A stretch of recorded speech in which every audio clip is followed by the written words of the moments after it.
नमस्कार, मैं डॉक्टर रेणु कुमारी आज के इस वीडियो में आप सबका स्वागत करती हूँ। आज हम रुचिरा भाग 1 कक्षा छठी का त्रयोदशा पाठः विमानयानम रचयाम का अध्ययन करेंगे।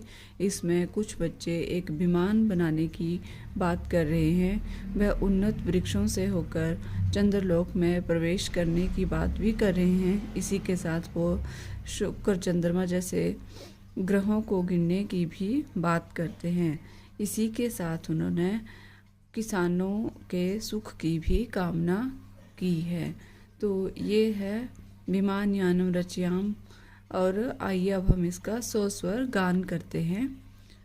राघव माधव सीते ललिते विमानयानम रचयाम नीले गगने विपुले विमले वायुविहारं करवाम उन्नतवृक्षं तुंगं भवनं क्रान्त्वाकाशं खलु याम कृत्वा हिमवन्तं सोपानं चन्दिरलोकं प्रविशाम शुक्रश्चन्द्रा सूर्यो गुरुरिति ग्रहान् हि सर्वान् गणयाम विविधा सुन्दरतारश्चित्वा मौक्तिकहारं रचयाम अम्बुदमालाम् अम्बरभूषाम् आदायैभिः प्रतियाम दुःखितपीडितकृषिकजनानां गृहेषु हर्षं जनयाम। तो यह है इस कविता का स्वस्वर गान। आइए अब हम इसका अर्थ समझने की कोशिश करते हैं। परंतु प्रारंभ करने से पहले मेरा निवेदन है कि जो लोग नए जुड़े हैं कृपया मेरे चैनल को सब्सक्राइब करना ना भूलें। तो आइए विमानयानम रचयाम का पठन प्रारंभ करते हैं। राघव माधव सीते ललिते विमानयानम रचयाम नीले गगने विपुले विमले वायुविहारं करवाम। आइए इसका अन्वय करते हैं। अन्वय है राघव माधव सीते ललिते विमानयानम रचयाम नीले विपुले गगने वायुविहारं करवाम। इसका अर्थ है हे राघव माधव सीता ललिता विमानयानम रचयाम, आओ हम सब एक विमान बनाएं।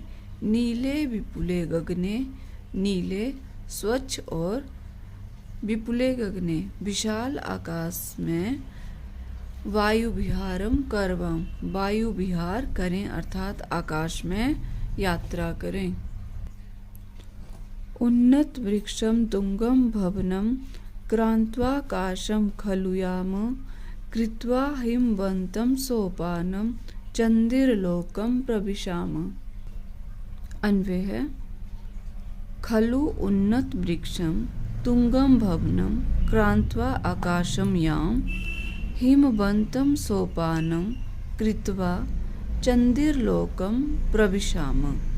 अर्थात ऊंचे पेड़ को या ऊंचे भवन को, उन्नत वृक्षम ऊंचे पेड़ को या ऊंचे भवन को क्रांत्वा पार करके आकाशयाम आकाश में चले हिमवन्तं सोपानम बर्फ को, हिमोता बर्फ या हिमालय को, सोपानम सीढ़ी कृत्वा बनाकर चंदिरलोकम प्रविशाम चंद्रलोक में प्रवेश करें।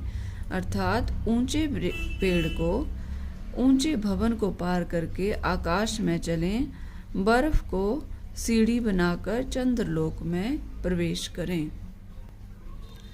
शुक्रश्चन्द्रा सूर्यो गुरुरिति ग्रहान् हि सर्वान् गणयाम विविधा सुन्दरतारश्चित्वा मौक्तिकहारं रचयाम। आइए इसका अन्वय देखते हैं। शुक्रः चंद्रः सूर्यः गुरु इति हि सर्वान् ग्रहान् गण्याम् विविधा सुंदरतारः चित्वा मौक्तिकहारं रचयाम। अर्थात शुक्र चंद्र सूर्य गुरु, शुक्र चंद्र सूर्य गुरु होता है बृहस्पति आदि, सर्वान् ग्रहान् गण्याम सभी ग्रहों की गणना करें, विविधा सुंदर तारा चित्वा अनेक प्रकार के सुंदर तारों को चुनकर मौक्तिक हारम रचयाम मोतियों का हार बनाएं। कि शुक्र चंद्र सूर्य बृहस्पति आदि सभी ग्रहों की गणना करें और विविध सुंदर तारों को चुनकर मोतियों का हार बनाएं। अम्बुदमालाम अंबरभूषाम आदायै प्रतियाम दुखित पीड़ित कृषिक जनानाम गृहेषु हर्षम जनयाम। आइए इसका अन्वय देखते हैं। ही अम्बुदमालाम अंबरभूषाम आदाय एव प्रतियाम दुखित पीड़ित कृषिक जनानाम गृहेषु हर्षम जनयाम। अर्थात ही अम्बुदमालाम बादलों की माला को, अंबरभूषाम आकाश की शोभा को, आदाय एव प्रतियाम लेकर ही लौटें। दुखित पीड़ित दुखी और पीड़ित कृषिक जनानाम किसानों के घरों में, गृहेषु हर्षम जनयाम हम खुशियाँ उत्पन्न करें। अर्थात उनके घरों में खुशियाँ लाएं। कि बादलों की माला को, आकाश की शोभा को लेकर ही लौटें। दुखी और पीड़ित किसानों के घरों में हम खुशियाँ उत्पन्न करें, अर्थात उनके घरों में खुशियाँ लाएं। किसानों के घर में खुशी कैसे होगी कि जैसे बादलों की माला को, बादलों को जब वो लाएंगे तो वर्षा होगी और फसल जो है किसानों की अच्छी होगी, इसलिए उनके घरों में क्या होगी, खुशियाँ आएंगी। तो ये है इस पाठ का अर्थ कविता का। मैं आशा करती हूँ आपको समझ आया होगा। अब इसका अभ्यास देखते हैं। ये हैं इस पाठ से संबंधित शब्दार्थ। इनके अध्ययन से छात्रों को कविता का अध्ययन करने में आसानी होगी, अर्थ समझ आएगा। आइए प्रस्तुत पाठ का अभ्यास करते हैं। प्रश्न नंबर 1, पाठे दत्तम गीतम सस्वरम गायत। दिए गए गीत को, पाठ में जो दिया हुआ गीत है उसका सस्वर गायन करें, जो कि हमने पहले ही कर लिया है। तो इसका अभ्यास विद्यार्थी स्वयं करें। प्रश्न नंबर 2, कोष्ठक अंतर्गतेषु शब्देषु तृतीया विभक्तिं योजयित्वा रिक्स्थानानि पूरयेत्। कोष्ठक के अंतर्गत जो शब्द दिए गए हैं, कोष्ठक ये है जो ब्रैकेट में, उसमें तृतीय विभक्ति योजयित्वा तृतीय विभक्ति का प्रयोग करके रिक्त स्थानों की पूर्ति करें। ये जो शब्द दिए हैं कोष्ठक में, चंद्र, विमल इत्यादि, इनमें हमने तृतीय विभक्ति का प्रयोग करके रिक्त स्थान की पूर्ति करनी है। जैसे चंद्र में तृतीय विभक्ति लगी, नभः चंद्रेण शोभते। उसी तरह से को है, सा विमलेन जलेन मुखम प्रक्षाल्यति। ख राघवा विमानयानेन विहरति। कंठः मौक्तिकहारेण शोभते। नभः सूर्येण प्रकाशते। पर्वतशिखरम् अम्बुदमाल्या आकर्षकं दृश्यते। प्रश्न नंबर 3, भिन्न वर्गस्य पदम चिनोत। यहाँ कुछ शब्द दिए गए हैं, जो उनमें से जो भिन्न वर्ग होगा उस पद का चुनाव करें। जैसे सूर्य, चंद्र, अम्बुदा, शुक्र। यहाँ पर जो सूर्य, चंद्र और शुक्र हैं वो ग्रह हैं। अम्बुदा का मतलब है बादल, ये इनसे भिन्न वर्ग है। तो इसी तरह से हमने अन्य जो भिन्न पद हैं उसका चुनाव करना है। क पत्राणि पुष्पाणि फलानि मित्राणि। ये सब एक पेड़ के अंग हैं, तो मित्राणि इसमें भिन्न है। जलचरः, खेचरः, भूचरः, निशाचरः। जलचर होता है जो जल में रहता है, खेचरा आकाश में रहने वाले, भूचरा धरती पर रहने वाले, और निशाचरा है राक्षस, ये इनसे भिन्न पद है। गावः, सिंहः, कच्छपः, गजः, यहाँ पर ये सभी भूमि पर रहने वाले या जंगल में रहने वाले प्राणी हैं। और गावः गाय, शेर और हाथी। परंतु जो कछुआ है वो नदी में रहने वाला प्राणी है, इसलिए भिन्न है। मयूरः, चटकः, शुकः, मंडूकः, ये सब पक्षी हैं और मंडूका जो है भिन्न पद है। पुस्तकालयः, श्यामपट्टः, प्राचार्यः, शौचिकः, ये सब पुस्तकालय, श्यामपट्ट और प्राचार्य विद्यालय से संबंधित हैं, परंतु शौचिकः दर्जी भिन्न पद है।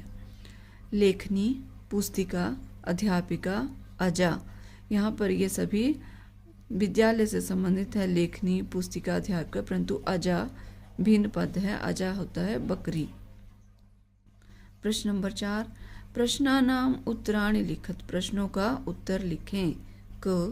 के वायुयानम रचयन्ति, कौन वायुयान बनाएंगे या बनाते हैं। राघवः, माधवः, सीता, ललिता च वायुयानम रचयन्ति, राघव, माधव, सीता, ललिता वायुयान बनाते हैं। वायुयानम कम कम क्रांत्वा ऊपरी गच्छति, वायुयान किसे पार करके ऊपर जाता है। वायुयानम उन्नत वृक्षम तुंगम भवनम च क्रांत्वा ऊपरी गच्छति, वायुयान उन्नत वृक्षों को, ऊंचे भवनों को पार करके ऊपर जाता है। वयम कीदृशम सोपानम रचयाम, हम किस तरह की सीढ़ी का निर्माण करेंगे। वयम हिमवंतम सोपानम रचयाम, हम हिमालय पर्वत को सीढ़ी बनाएंगे, उसकी रचना करेंगे। वयम कस्मिन् लोके प्रविशाम, हम किस लोक में प्रवेश करेंगे। वयम चंद्रलोके प्रविशाम, हम चंद्रलोक में प्रवेश करेंगे। आकाशे कः चित्वा मौक्तिकहारम रचयाम, आकाश से क्या चुनकर मोतियों का हार बनाएंगे। आकाशे विविधा सुंदर तारा चित्वा मौक्तिकहारम रचयाम, केषां गृहेषु हर्षम जनयाम, किसके घर में खुशियाँ लाएंगे।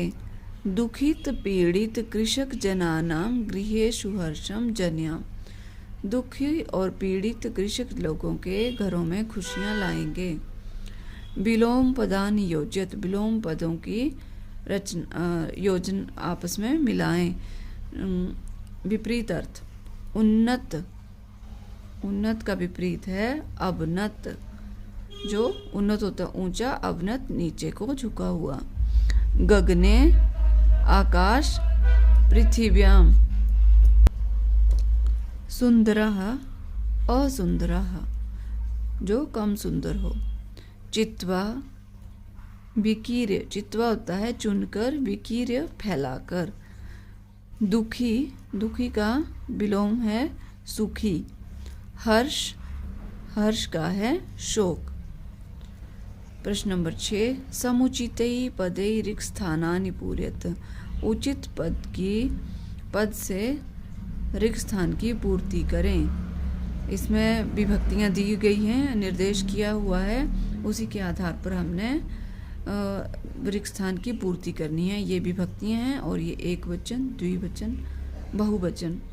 भानु शब्द है प्रथमा विभक्ति, भानु, भानु, भानवः।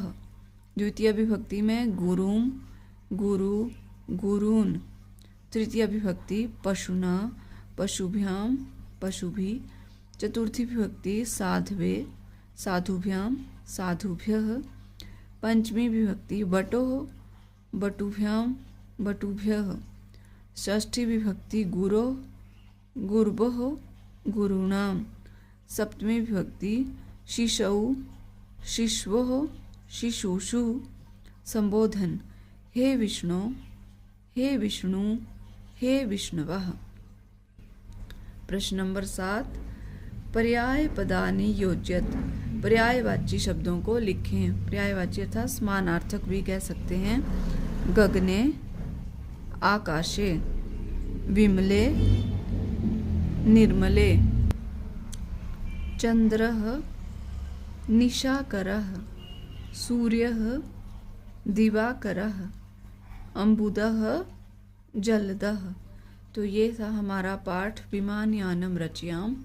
मैं आशा करती हूँ आपको ये वीडियो अवश्य पसंद आएगा। यदि आपको मेरा बनाया हुआ वीडियो अच्छा लगे तो कृपया लाइक, शेयर और सब्सक्राइब करना ना भूलें। मिलते हैं नेक्स्ट वीडियो में, तब तक के लिए धन्यवाद।